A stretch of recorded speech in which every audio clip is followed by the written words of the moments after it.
तो अभी हम लोग अपना बाहर चेक कर रहे थे, रोल नंबर वगैरह देख रहे थे, तो हम लोग को लगा अभी मुसलमान बच्चे आई ही नहीं है, सब बिना निकाब के और दुपट्टा सर से नीचे। जब अंदर गए अभी हम लोग खड़े हुए, इतनी बदतमीजी से बोली ये निकाब उतार क्या, तो हम लोग क्या नहीं निकाब नहीं उतारेंगे, तो बोली ठीक है परीक्षा मत दो। नमस्कार बंधुरा, আমার নাম ধ্রুবজ্যোতি সরকার। এবার হিজাব ভার্সেস শিক্ষা। জৌনপুরের 10 জন মুসলিম ছাত্রী ক্লাস 10 বোর্ড পরীক্ষায় অংশ নেয়নি, কারণ তাদের ক্লাসরুমে হিজাব খুলে ফেলতে বলা হয়েছিল। প্রশ্ন হলো, এটা কি ধরনের উগ্র চিন্তা? तो अभी हम लोग अपना बाहर चेक कर रहे थे, रोल नंबर वगैरह देख रहे थे, तो हम लोग को लगा अभी मुसलमान बच्चे आई ही नहीं है, सब बिना निकाब के और दुपट्टा सर से नीचे।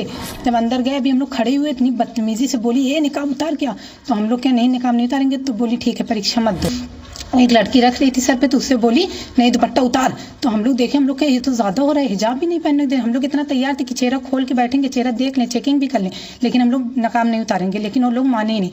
10 मिनट के बाद फिर हम लोग जब क्या नहीं तभी हम लोग नहीं दे पाएंगे, तो हम लोग फिर वापस घर चले। लेकिन जो वहाँ टीचर उनसे मेरी रिक्वेस्ट है कि थोड़ा नरम से बात करके मामले को सॉल्व करना चाहिए, बढ़ाने नहीं चाहिए। मान लो उनके गार्जियन नहीं तैयार हो तो किनारे समझा दिए होते, बता दिए होते ये मसला। हमारे यहाँ एक मुस्लिम धर्म की 153 छात्राएं हैं, इनरोल्ड हैं, और लगभग सभी छात्राओं ने परीक्षा शांतिपूर्वक दिया। केवल कुछ छात्राओं का ऐसा आरोप है जो अनर्गल है, अनुचित है। যে এই মেয়ে শিক্ষার্থীরা হিজাবের জন্য তাদের ভবিষ্যৎ ঝুঁকিতে ফেলছে। জৌনপুরের স্কুল প্রশাসন বলছে যে ছাত্রীরা তাদের মুখ থেকে মুখোশ খুলে প্রবেশপত্রের সাথে মেলাতে অস্বীকার করছিল। আবার মেয়ে শিক্ষার্থীরা জানায় মুখ মেলাতে তাদের কোনো সমস্যা হয়নি, কিন্তু যাচাই বাছাই করেও তাদের হিজাব পরে বের হতে দেওয়া হয়নি। মেয়ে শিক্ষার্থীদের অভিভাবকরাও একই কথা বলছেন। এমতাবস্থায় ছাত্রীটি তার বাবাকে ফোন করে। এ নিয়ে বাবা ও পরীক্ষা নেওয়া শিক্ষকদের মধ্যে দীর্ঘ তর্কাতর্কি হয়, কিন্তু কেন্দ্রের প্রশাসক মুখোশ পরে কেন্দ্রে প্রবেশ করতে অস্বীকার করেন। এরপর মেয়েরা ফিরে আসে।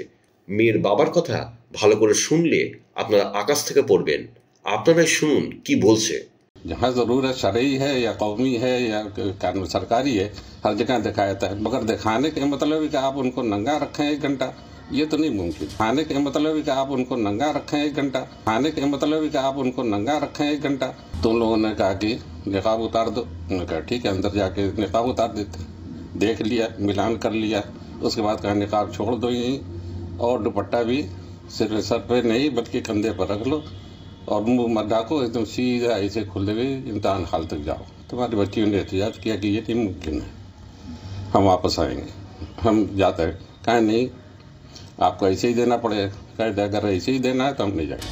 153 জন মুসলিম ছাত্র ওই স্কুলে পড়ে, কিন্তু সমস্যা এই 10 জনের। এখন বিষয় হলো মেয়ে শিক্ষার্থীরা পরবর্তী সময় পরীক্ষায় আর বসতে পারবে কিনা। এই ঘটনার জেরে সবাই অবাক। কেউ নিজের 1 বছর কিভাবে নষ্ট করতে পারে। এদের জীবনে শিক্ষার যে কোনো মূল্য নেই, এটাই তার সবথেকে বড় প্রমাণ। हमारे यहाँ एक मुस्लिम धर्म की 153 छात्राएं हैं, इनरोल्ड हैं, और लगभग सभी छात्राओं ने परीक्षा शांतिपूर्वक दिया। केवल कुछ छात्राओं का ऐसा आरोप है जो अनर्गल है, अनुचित है। বন্ধুরা, ভিডিওটি ভালো লাগলে দয়া করে লাইক শেয়ার করে দেবেন, আমাদের পেজটা ফলো করে নেবেন, আর আপনার মতামত কমেন্ট করে অবশ্যই জানান। ধন্যবাদ।